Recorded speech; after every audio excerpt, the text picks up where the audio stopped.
Le bouddhisme humaniste, l'intention première du Bouddha, par le vénérable maître Xing-Yun.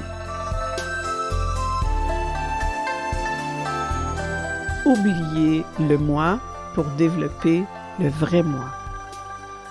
Dans le passé, les gens avaient très peur quand ils entendaient parler du non-moi en Atman, car pour eux, si le moi n'existait pas, que restait-il dans la vie? En réalité, notre corps physique n'est qu'un assemblage des 4 buteurs.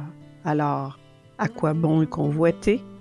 Les doctrines bouddhistes ne nous demandent pas de nier notre personne. Elles nous enseignent seulement à ne pas nous attacher à un moi empirique, un moi ignorant, mais à développer un vrai moi, en purifiant le moi, en l'embellissant, l'agrandissant et le transcendant. C'est pourquoi le bouddhisme parle de l'ultime vérité, de la nature propre du Tathagatagarbha, de l'image réelle du Prajna, du Dharmakaya. Toutes ces appellations dans le but de bâtir les futurs espoirs et les futurs succès de la vie. Pourquoi interpréter le non-moi comme une sorte d'annihilation?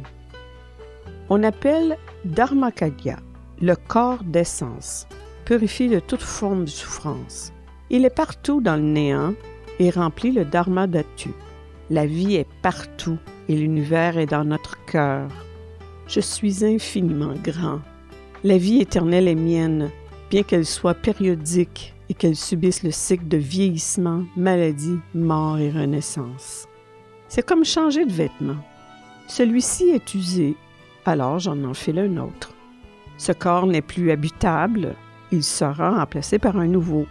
Le soleil est maintenant couché, mais demain matin, il va se lever de nouveau.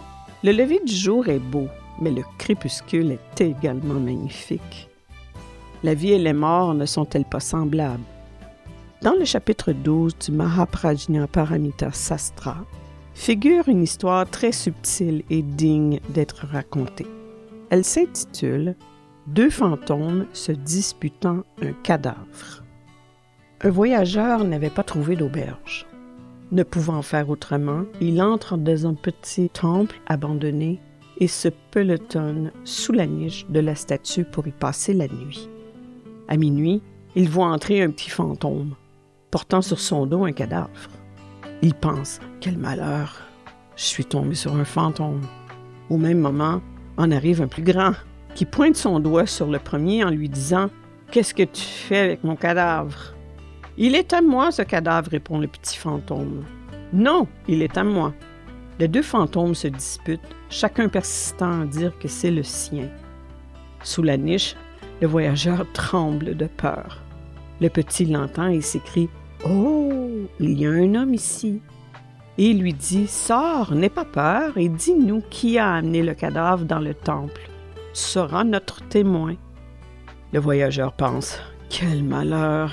Si je dis que c'est le plus petit qui l'a amené, le grand fantôme ne me le pardonnera jamais. Et si je dis que c'est le grand, ce sera un mensonge.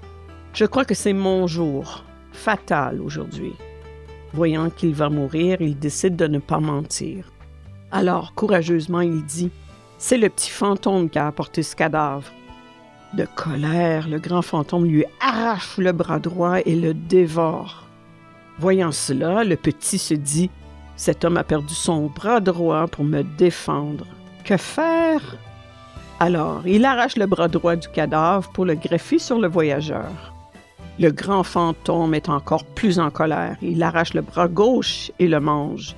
Le petit prend le bras gauche du cadavre pour le greffer dessus. Et ainsi de suite. Le corps du voyageur est mangé par le grand fantôme morceau par morceau et le petit les remplace tous par ceux du cadavre, afin que le voyageur conserve un corps entier. Les 2 fantômes se sont ainsi disputés un bon moment. Et finalement, ils sont repartis tous les 2, en laissant le voyageur avec une grave question. Ils se regardent et se demandent « Qui suis-je? Le grand fantôme a mangé mon corps, et celui-ci, à qui appartient-il? » Soudain, ils trouvent l'illumination. Ce corps ne m'appartient pas. Ce n'est qu'une apparence fictive. Ma véritable nature propre est indestructible et irremplaçable. Et à ce moment précis, ils découvrent un autre moi, le vrai moi.